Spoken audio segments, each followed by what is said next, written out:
Welcome to Fatherhood, the Power of Presence podcast. I'm Neville F. Solomon, author of How to Sabotage Your Children. Every week, we explore practical ways to strengthen fathers, build healthier families, and leave a legacy that lasts. Thank you for joining me. Let's get started. You know, when you think about like a structural failure in a house, there is this certain expectation of drama. Oh, for sure. It's usually pretty visible. Right, like a pipe bursts in the upstairs bathroom and the drywall turns brown, the ceiling caves in, and suddenly, boom, there's just water pouring all over your living room rug. Yeah, it's undeniable. Yeah. You walk in, point of the disaster, and you know instantly, like, okay, we have a massive problem. Exactly. The damage is tangible. It's entirely physical. And it demands an immediate response. You don't just sit on the couch and watch television while the roof is literally caving in. No, you'd have to be crazy to do that. Right. The sensory feedback, the sound of rushing water, the physical mess, it forces you into action. But then if you step out of that realm of physical architecture and into, say, the architecture of a family, well, specifically the relationship between a parent and a child. Yeah, that's where the metaphor kind of shifts. It totally shifts because suddenly that visible, loud, structural failure isn't how things collapse at all. Most of the time, we're looking at this landscape of disconnection that is entirely silent. It is the absolute definition of invisible erosion. Wow. Yeah, invisible erosion. You can have a foundation that is quietly crumbling away, right? Millimeter by millimeter, day by day, but the house still looks perfectly intact from the street. The paint is fresh, the lawn is mowed. Exactly, the mortgage is paid on time. From every external metric, the structure is completely sound. But internally, those load-bearing walls are just failing. And this is exactly the kind of invisible erosion we are dissecting today. Welcome to the Deep Dive, everyone. I'm your host, and joining me today is our resident expert to help break all of this down. Hi, everyone. Really glad to be here for this one. It's a heavy topic, but a really important one. It really is. So our mission today is to pull apart the mechanics of human connection, and we are going to be guided by the insights of Neville F. Solomon. A fantastic source for this. Yeah, he's the host of the Power of Presence podcast, and he's the author of a book with a title that is honestly just designed to stop you dead in your tracks. It really is. It's called How to Sabotage Your Children. Which is such a brilliantly provocative way to frame the conversation, don't you think? Oh, completely. Because, nobody wakes up, pours their morning coffee, and thinks, gee, what steps can I take today to intentionally ruin my child's psychological foundation? Right. Nobody does that. Solomon is pointing directly at unintentional sabotage.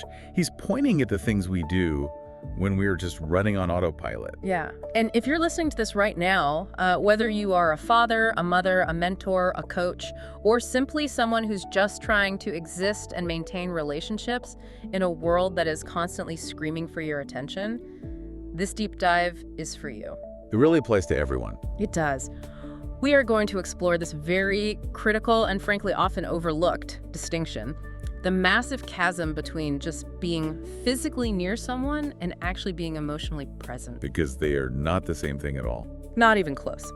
We're going to look at the hidden impact this has on the developing minds of children, and then we're going to unpack the practical, everyday toolkit that Solomon provides for rebuilding that connection. Which is so needed right now. Because, let's be honest, we are all fighting a war for our own attention.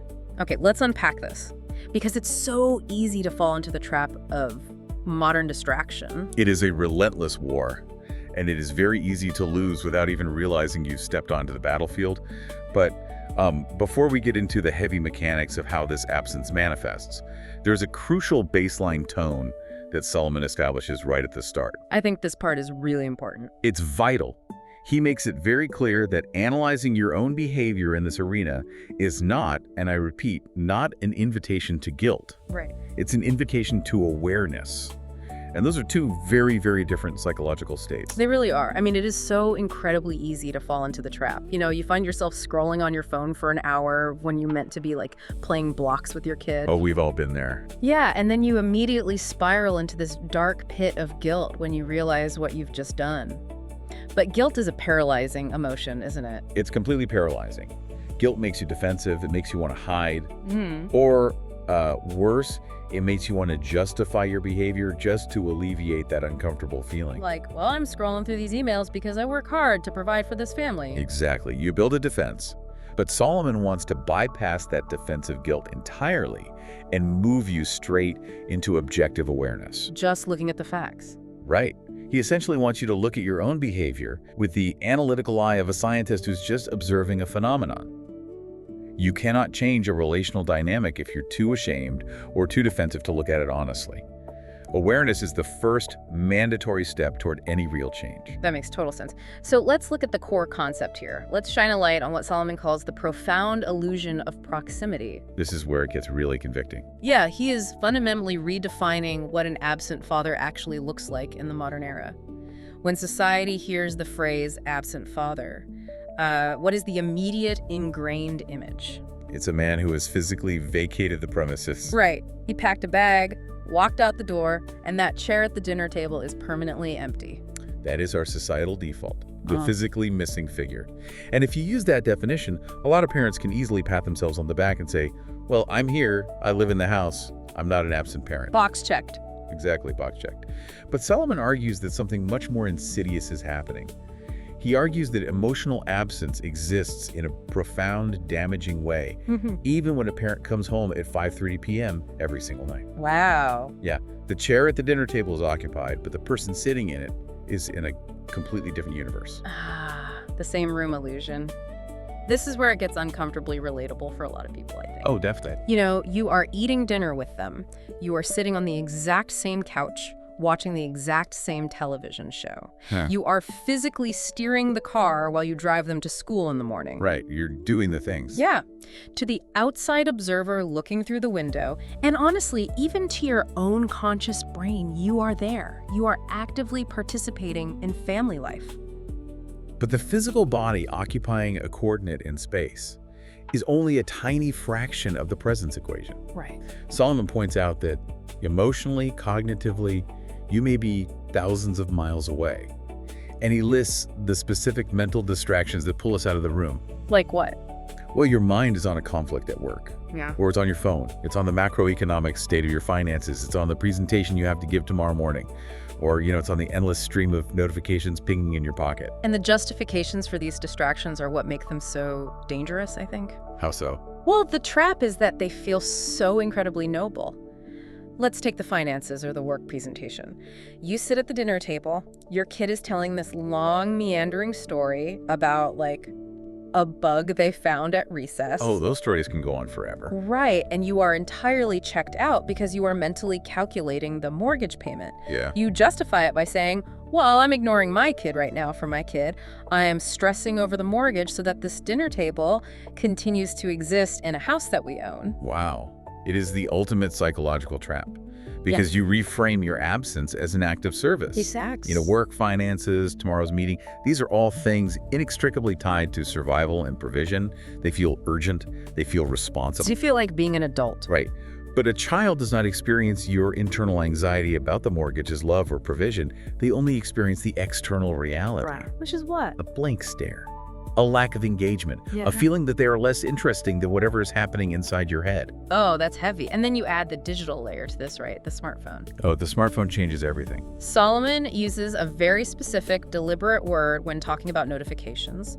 He says they are demanding your attention. Yes. Like, a child might politely ask for your attention. They might silently wait for it. Sometimes they might even act out to get it. But a notification, it buzzes, it flashes, it vibrates. It's literally engineered that way. Exactly. It is engineered by the brightest minds in Silicon Valley to hijack your neurological system and demand immediate compliance. It is a totally asymmetric battle. The slow, organic pace of a child's story just cannot compete with the dopamine-driven urgency of a push notification. It's not even a fair fight. Not at all. The device creates this sense of artificial emergency. When you're sitting on the couch and the phone buzzes, your brain is tricked into thinking there's a matter of critical importance that must be attended to immediately. And every time you look away from the child to check that screen, you are reinforcing a hierarchy of importance, aren't you? You absolutely are. You're showing them where they rank. The analogy that keeps playing in my mind here is it's like an idling car. Ooh, Tell me more about that. Okay, so it's like sitting in a vehicle in your driveway with the engine running. You are physically sitting in the driver's seat. Your hands are gripping the steering wheel. The engine is burning fuel. The exhaust is humming. The radio is playing. It looks like you're driving. Exactly. If your neighbor walks by, they would say, oh, there is someone driving a car. But the transmission isn't actually engaged. It's in park. Right. You aren't actually going anywhere. You aren't engaging with the fundamental purpose of the vehicle, which is forward movement. You're just sitting there, vibrating in place, burning energy, but achieving zero momentum. That perfectly encapsulates the dynamic. You have the total illusion of being a driver, just as physical proximity gives you the illusion of being a present parent. The engine of your mind is revving at 1,000 RPMs, worrying about tomorrow's meeting, stressing over inflation, drafting an email in your head, but you are permanently in park when it comes to your relationship with the child sitting right next to you in the passenger seat. It's crazy when you put it like that. So I have to ask you, why do we buy into this? Why is it so incredibly easy for us to trick ourselves into thinking that simply breathing the same air in the same room is an adequate substitute for actual relational presence? Well, I think we have been culturally conditioned to measure our value and our presence through a hyperproductive logistical lens. What do you mean by logistical? Think about how we track our days in the modern workforce. We log hours. We track coordinates. We measure success by physical attendance and output. I was in the office for 8 hours. Oh, I see. We take that exact same metric and apply it to our families. I was home for 3 hours this evening. I drove the carpool this morning. I attended the soccer game. We are essentially just taking attendance. We're ticking a logistical box, like body present, duty fulfilled. Yes, exactly. But Solomon establishes a profound baseline rule that shatters that entire framework. He states it plainly, and this is key. Presence is measured by attention, not location. Wow. Presence is measured by attention, not location. That changes the entire metric of success. Completely. Because children don't just need proximity. Proximity is fine if you are looking for a roommate. Proximity is fine if you're standing in an elevator with a stranger. Right. But children require connection for their neurological and emotional development. When we trick ourselves into thinking proximity is enough, we are evaluating our parenting through that logistical lens while completely starving the human being standing in front of us of the relational nutrient they actually need, which is our focused attention. And Solomon really forces the issue by offering diagnostic questions. Yes, these are great. He asks you to really scrutinize your physical behavior when your child approaches you to talk. He asks, do you stop what you're doing? Do you physically turn your body? Do you make actual eye contact? Which is so rare these days. It really is. Do you listen without immediately interrupting? Or are you replying with a series of, distracted while keeping your eyes glued to your laptop or your phone? We tend to think of these as insignificant micro moments. Stopping what you're doing, turning your shoulders, looking someone in the eye. These take perhaps 2 seconds of physical effort. On their own, they seem totally trivial. But they are the building blocks of the entire relationship, aren't they? Exactly. Because these micro moments accumulate. They compound over time into a macro culture within the home. A macro culture. That's a powerful way to frame it. Right, because if a child approaches you 10 times in a single day, and 9 times out of 10 you just grunt in acknowledgement without breaking your gaze from a screen, you are building a deeply entrenched macro culture of absence. You're training them. Yes, you are continually, relentlessly signaling to the child that the device in your hand or the stress in your head is higher in the hierarchy of importance than they are. Which means we need to look at what this actually feels like from the other side. Yeah, let's look at the child's perspective. We've painted a very clear picture of what present but absent looks like from the adult's perspective. The distracted, idling car, the noble justifications, the screen time. But what is happening in the internal emotional world of the child who is repeatedly experiencing this micro-rejection? This is where Solomon's insights shift from behavioral observation to deep developmental psychology.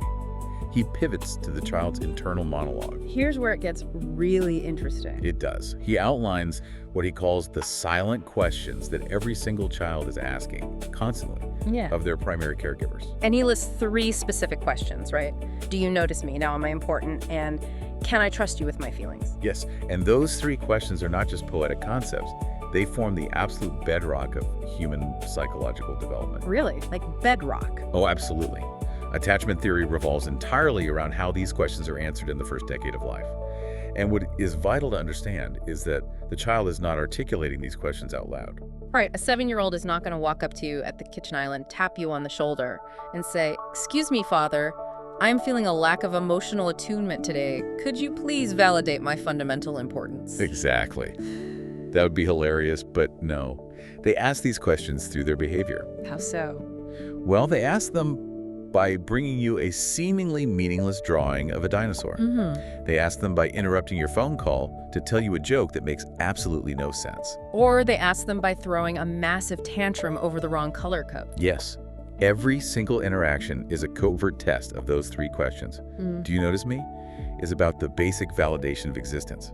When a child says, "Watch me jump," Yeah. you don't look up from your phone. The answer they receive isn't "Dad is busy." What is the answer they receive? The answer they internalize is, "I am invisible." Oh, man. That is brutal. It is brutal.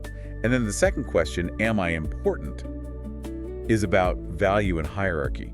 When you continually interrupt their stories to take a work call, or when you constantly rush them because you are stressed about an email, the answer they internalize is, "No, the work is important. The screen is important. I am a secondary priority." And the third question, "Can I trust you with my feelings?" is about profound emotional safety. Yes. When they come to you crying because their toy broke or because a friend was mean to them, and you dismiss it because you are burdened with real adult macroeconomic stressors. Right, when you say, "Stop crying, it's just a piece of plastic. I have real problems to deal with today." Exactly. When you do that, the answer is no. Your feelings are a burden and this space is not safe for them. Okay, I have to pause here because I can hear a skeptical listener pushing back on this, and honestly, part of my own brain is pushing back too. Let's hear it. Are we overcomplicating the inner workings of a kid's mind here? Does a 6-year-old or an 8-year-old really process these massive, heavy concepts of fundamental trust and existential importance just because I checked a text message at dinner? That's a fair question. Because it feels like we are applying adult therapy language to a kid who just wants to eat their chicken nuggets. It is a totally natural skepticism. We look at kids and think their inner lives must be as simple as their outer lives. But the reality is that children don't process these moments intellectually. They process them neurobiologically. Meaning what exactly? Meaning they don't have the prefrontal cortex development to rationalize your behavior. They can't sit there and say, "Well, my father loves me deeply, but he is currently experiencing acute stress due to a quarterly earnings report. Therefore, his lack of eye contact is not a reflection of my inherent worth." Right, they aren't little philosophers letting us off the hook. Exactly. They act as highly attuned, raw emotional barometers. They process their environment entirely through the physical sensation of emotional safety. They just feel it. They literally feel the presence or the absence of your attention in their nervous system. Solomon makes the point that children build true, lasting confidence only when they feel emotionally safe. So it's not about just hyping them up. No. Confidence isn't built because you mechanically tell them, "You're awesome," once a week on the way to soccer practice. It is built because the daily, mundane, hour-by-hour environment of the home feels secure and attentive. And he draws a direct line between this daily attunement and the development of resilience. The text says children become resilient because someone consistently listens, encourages, and believes in them. It's not the grand gestures. Right, it is the mundane consistency that forges resilience. It's the child knowing in their bones that the emotional anchor of the house is going to hold no matter what kind of storm is outside. Think about what resilience actually requires. To be resilient, you have to be willing to fail, process the failure, and then try again. Which is terrifying for a kid. It is.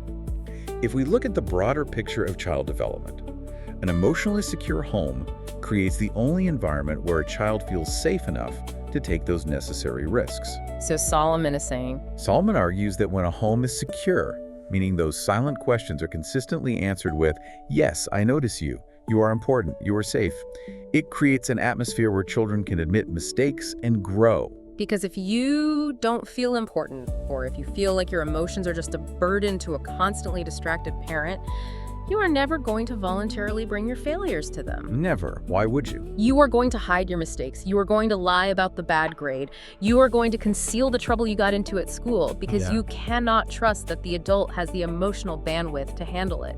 You are protecting yourself from their distraction or their potential explosive reaction. Which means the resilience is stunted. True resilience isn't taught through lectures about toughness. It is forged in the fire of consistent emotional connection. It's internalized. Right.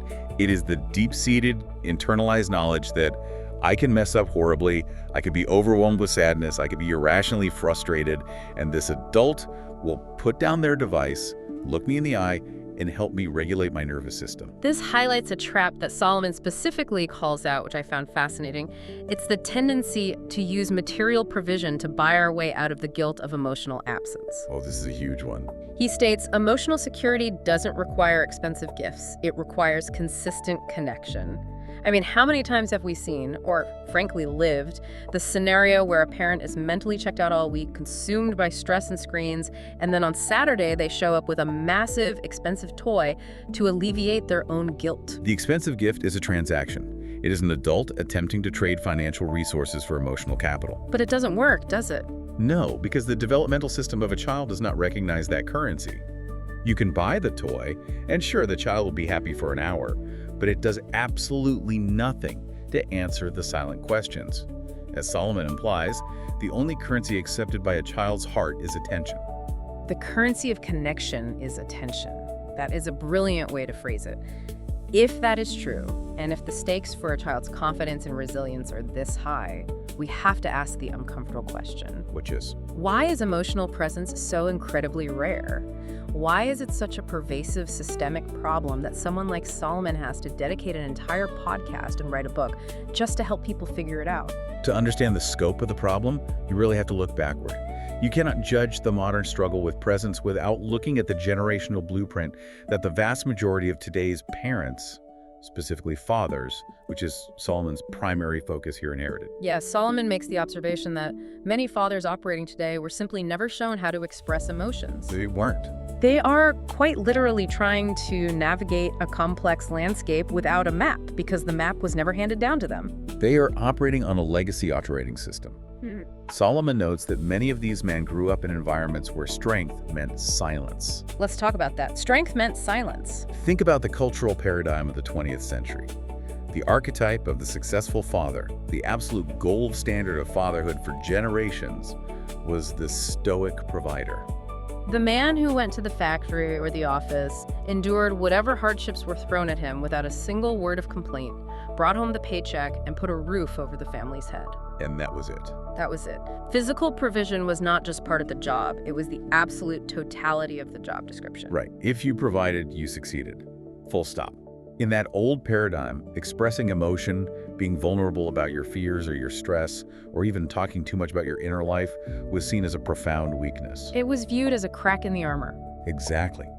So whole generations of fathers learned to armor up. They learned to be physically present in the living room, reading the newspaper or watching the game, but completely emotionally walled off. And the tragic part is, they thought that wall was what kept the family safe. They truly believed the silence was the strength. But Solomon is violently ripping that old definition apart. He really is. He contrasts that outdated belief with a completely new definition of what it takes to be a strong pillar for a family. He argues that true strength includes vulnerability, compassion, patience, and the willingness to listen. It is a radical paradigm shift to take words like vulnerability and patience, words that for decades were coded as soft or weak. Yeah, almost as insults. Right. And to place them firmly under the umbrella of true strength, it completely flips the traditional script. It requires a father to realize that the stoic armor he thought was protecting his family is actually the very thing isolating him from them and starving them of the connection they need. This ties back so perfectly to the title of his book, How to Sabotage Your Children. If you cling to that outdated, silent version of strength, you are unknowingly committing an act of generational sabotage. That's a strong way to put it, but it's true. You are passing down a legacy of emotional unavailability. You are teaching your child through your modeled behavior that to be strong is to be silent, thereby ensuring that when they grow up, they won't be able to communicate their own emotional needs to their partners or their children. It's like a generational virus. A generational virus, yes. It's the exact right term for it. Because these habits are almost never formed through explicit instruction. A father rarely sits his son down and says, "Son, never talk about your feelings." Right, it's not a lecture. No, the virus is transmitted entirely through modeled behavior. A father who never learned to identify, process, or verbalize his own stress, sadness, or joy simply does not possess the tools to hold space for his child's stress, sadness, or joy. So when the child has an emotional outburst, The father feels utterly unequipped and overwhelmed. so what does he do? He retreats. He retreats into distraction. The smartphone, the television, the endless emails, they've become the modern, socially acceptable versions of the stoic silence. They are escape hatches from the messy, demanding work of emotional intimacy. Because, let's face it is infinitely easier to check a Slack message from your boss than it is to sit on the floor with a crying toddler and try to decode their irrational frustration. Especially when you don't even know how to decode your own frustration. Exactly. To change this, to move from the old definition of silent strength to Solomon's new definition of vulnerable strength, it requires a monumental conscious effort. It's not going to happen by accident. You have to actively unlearn decades of conditioning. You have to fight the deeply ingrained urge to shut down, fix, or distract yourself when the emotional demands of your family start to feel intense. Which brings us to the most important part of this entire discussion. Right, the how. Because it is very easy to sit here in a studio and philosophize about attachment theory and generational trauma. It's great in theory. But it is an entirely different beast to walk through your front door at 6 p.m., absolutely exhausted from a brutal day at work, with your phone buzzing in your pocket, and actually implement this. So what does this all mean? How do we move from the high-minded philosophy of emotional presence to actionable reality? This is where Solomon provides immense value. He doesn't just diagnose the invisible erosion, he provides the blueprint for repairing the foundation. And he frames it in a really interesting way. Yeah, he explicitly frames emotional availability as a skill. It is not some innate, magical talent that you are either born with or without. It is a trainable, repeatable skill. And he lays out an intentional playbook with 3 practical habits. When you first look at them, they seem deceptively simple, but the execution, especially in the heat of a busy Tuesday evening, is incredibly difficult. Very difficult. Let's break these down. Okay, the first habit is practice active listening. But he puts a very sharp point on it. He says, listen without immediately offering solutions.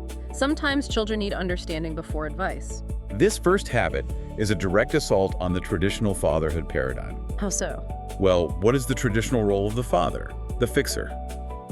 You are conditioned to be a problem solver. Yeah. You see a broken shelf, you get a drill. You see a flat tire, you get a jack. If your child comes to you with a problem, your entire biological and cultural instinct is to diagnose it and provide an immediate, actionable solution. And as an adult with decades of life experience, you can instantly see the solution to a child's problem. Right, it's so obvious to you. Your kid comes to you devastated because of some minor drama with a friend at school. You listen to the story for 5 seconds, you realize it's a completely solvable misunderstanding, and you just want to jump in and say, okay, well, just tell Jimmy that you don't want to trade those cards, and if he gets mad, go play with someone else. Boom, done. Go wash your hands for dinner. Exactly. You provide the logical solution to alleviate their distress. But if we are being deeply honest, you are also providing the solution to alleviate your own discomfort with their distress. Ah, that's a painful truth. It is. Sitting with a sad or frustrated child is uncomfortable.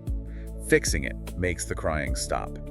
But by jumping straight to the solution, you are completely bypassing the emotional connection. It's a shortcut that misses the point. Emotional connection doesn't work like a broken lawnmower. Yeah. You can't just tighten a bolt and walk away. By fixing it instantly, you're essentially cutting the circuit. You are. You are answering the logistical problem, but you are completely failing to answer the silent question, can I trust you with my feelings? Because you didn't let them feel them. Right. When you fix it immediately, the subtle, unintended message you send is that their negative emotions are an irritating problem to be eradicated as quickly as possible, rather than a valid human experience to be shared and understood. So what does active listening actually look like in that moment then?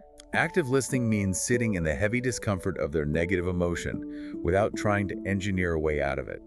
It means looking them in the eye and saying, that sounds really frustrating, I can see why you were so upset about what Jimmy did, and then just stopping. Just stopping, not adding the, but you should do this. No. Just letting the understanding sit in the air, letting them feel heard before the advice is ever given.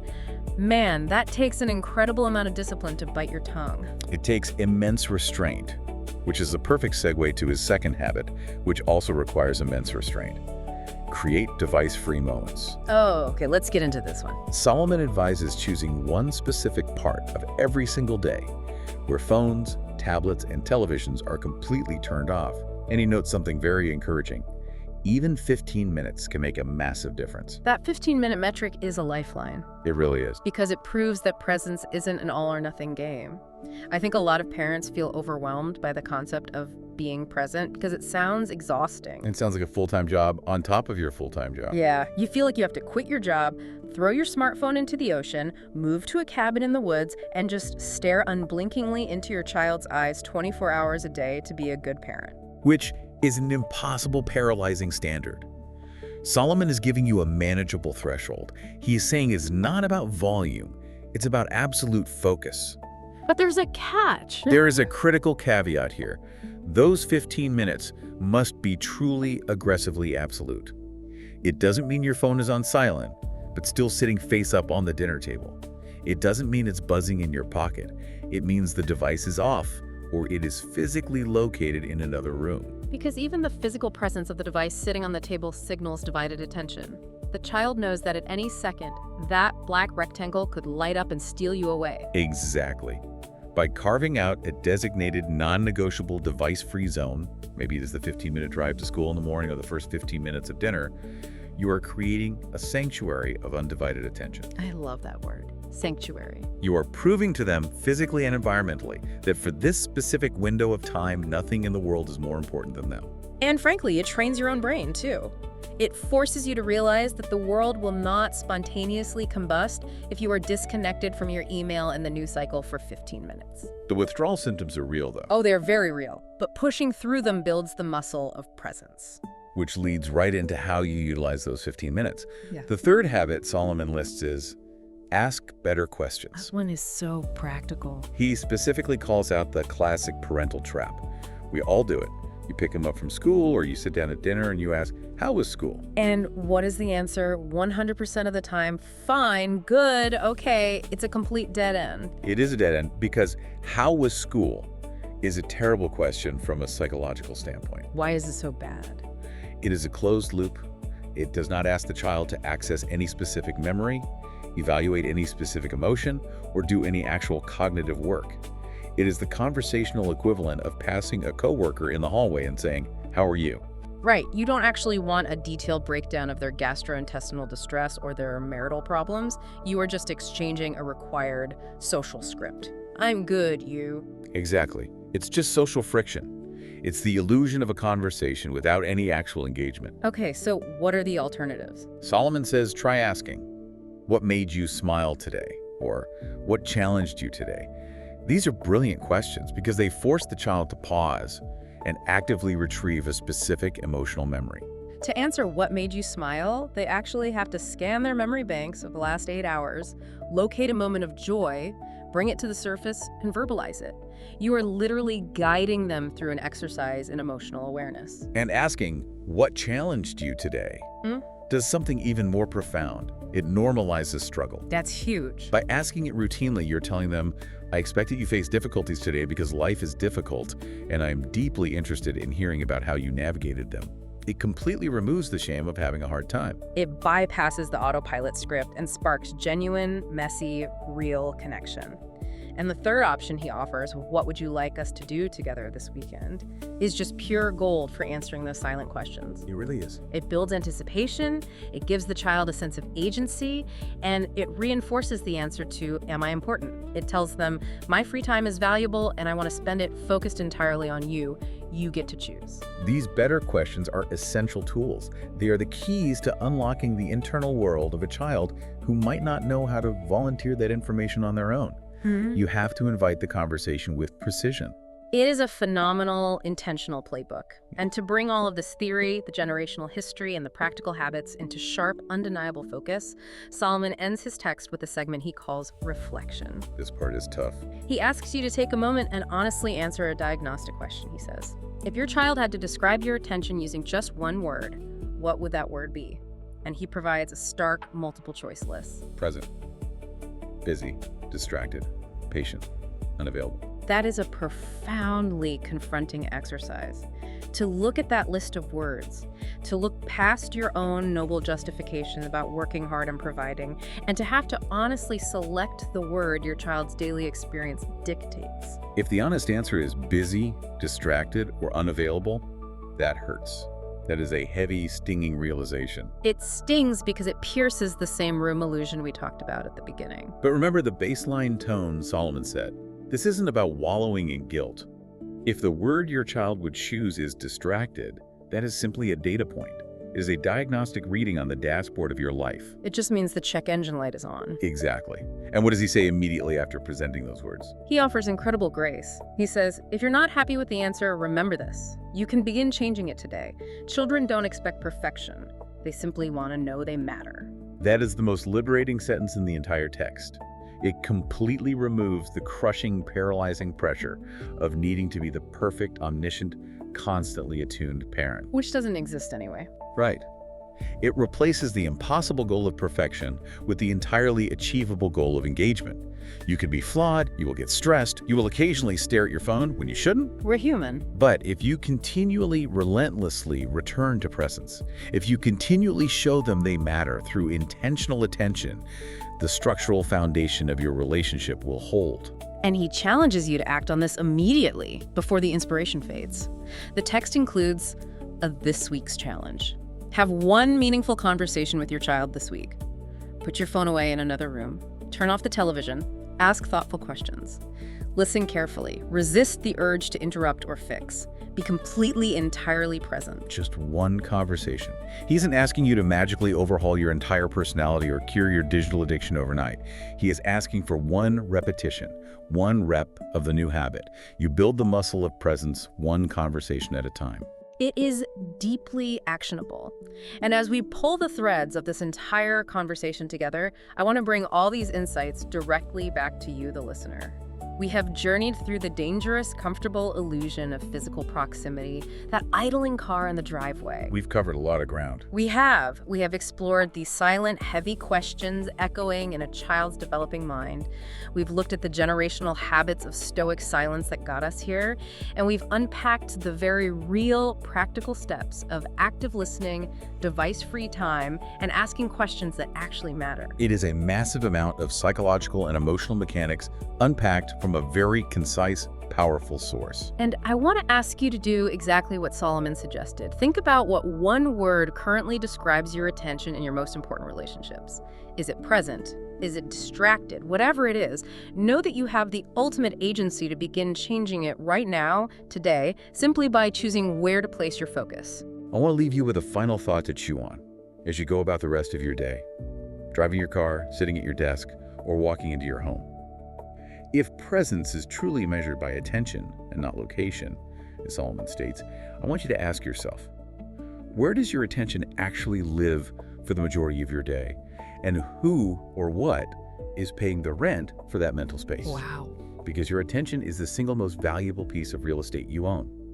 Every notification, every stressor, and every digital distraction is aggressively claiming a piece of it. Make sure you're actively choosing who gets to live there. Who is paying the rent for your mental space? What a phenomenal question to carry forward. Well, to officially close out this deep dive, we're going to do something a little different. I'm going to leave you with the exact words that close out the source material from Neville F. Solomon himself. Thank you for joining me on today's episode of the Power of Presence podcast. If this conversation encouraged or challenged you, share it with another father, husband, grandfather, mentor, or friend. If you want to go deeper into these principles, I invite you to read my book, How to Sabotage Your Children, where we explore the everyday choices that shape a child's future and practical ways to build stronger families. Remember, children don't need perfect fathers. They need fathers who are present physically, emotionally, and intentionally. Until next time, I'm Neville F. Solomon. Keep showing up, keep growing. And remember, fatherhood is more than provision. It is the power of presence. As we close today's episode, remember this. Children don't just grow up in a home, they grow up from it. If you'd like to learn more about my workshops, corporate wellness programs, church seminars, or order a copy of How to Sabotage Your Children, I'd love to connect with you. Contact me on +278 3417 0319.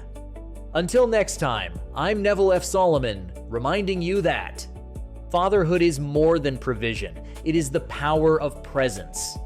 Take care, and I'll see you in the next episode.